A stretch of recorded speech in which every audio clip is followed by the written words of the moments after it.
As part of its ongoing rethink of how it compensates its staff, Shopify has also changed how it will promote them. And instead of rewarding success with an automatic move into management, offer employees a new track which keeps them in their jobs but rewards them with more pay. It's the kind of innovation that many businesses need. Stephen Harrington is a partner of human capital at Deloitte Canada. Stephen, thanks for being with us. Thanks for having me. So I'll be honest, I loved this story because I feel like I've been in many environments where you see somebody rewarded for being excellent at one job by being moved out of it. But that was the only way to really promote people, was to take them out of the job that they were so good at. Is this a new way of thinking about how we reward and allow people to actually get better and better and more senior and richer at the job that they're doing? I think it is absolutely a new move. We've talked about individual contributors and manager paths for a long time, but what makes this move really interesting is the sort of equalization of reward, the signal that either path is just as valuable. And I think it's important, Amanda, to put this in the context of a broader trend. This is a very tough post-pandemic labor market. The preferences of people have changed. They're looking for more for their employer. They're looking for options. You can almost think of it as an analogy that people are becoming more and more like consumers when it comes to their jobs. They want more value in the job as a product. And this is just a great example of thinking creatively about giving people more options for how to stick with you. So we could argue that the manager was one of the great innovations of the industrial era. We've been waiting for the great innovations of the post-industrial era, Stephen, and they've been slow to come. Are we finally starting to see the shift? Because our workplaces look an awful lot like they did 200 years ago. Are we starting to see real change now? Maybe that was partly, to your point, the pandemic that nudges us a little closer to these things. I think it does. I mean, a lot of time, as you know, has been eaten up by the conversation about where people work. Do they work from home or don't they? But I think, that hopefully that conversation is now starting to branch out to what else can we offer people that's going to scratch the itch of these changes in preference to attract them to stay with us.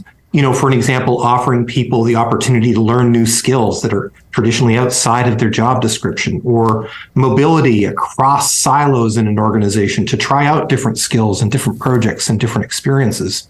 I think you're going to see more and more employers trying harder to give people the experience they need, your work your way, so to speak, within the context of their businesses. In all of this, we have to acknowledge that as we make these change, how well we're working, efficiency or productivity, however we want to call it. Deloitte's done a lot of work on this over the years, and we know Canada has a problem. Do you feel as though these changes will help us in that front? Will it make us better workers? Well, it's one step for sure. But if you followed my analogy earlier and you agree with me that people are acting more like consumers when they look at jobs, one question that we're asking ourselves and our clients is, when's the last time you looked at your job like it was a product and thought, how are we going to improve this product so more and more people want to buy it? I think that's a whole new area of opportunity for employers to think about how to redesign work, get the dull, the transactional out, and really start to create jobs that are magnets for this next generation of workers. Stephen, great to have you. Appreciate your time today. Thank you. Stephen Harrington, partner of human capital at Deloitte Canada. Time for the takeaway, and when success means not celebrating. It was International Women's Day this week. March 8th is the day marked globally to highlight the issues that affect a little less than 50% of the globe's 7.9 billion people. A whole day for almost 4 billion of us. But real success will arguably be when there is no need to pause and reflect on women's rights at all, when all people are treated exactly alike. Sadly, we're a long way from that goal in 2023. The United Nations, which champions the day, notes that the rights of women have hardly been worse in some places. Afghanistan is front and center, where females are constrained in society and literally killed for going to school. Education is still an afterthought for girls in many countries. Women also bear the brunt of brutality in conflict zones and are often economically disenfranchised as a means of control. Many industrialized nations still fare poorly in equality goals. Before we get too smug about how we let our girls get educated, North America is facing challenges of its own on reproductive rights, on equal pay, and on equal treatment for marginalized women in places like law and healthcare.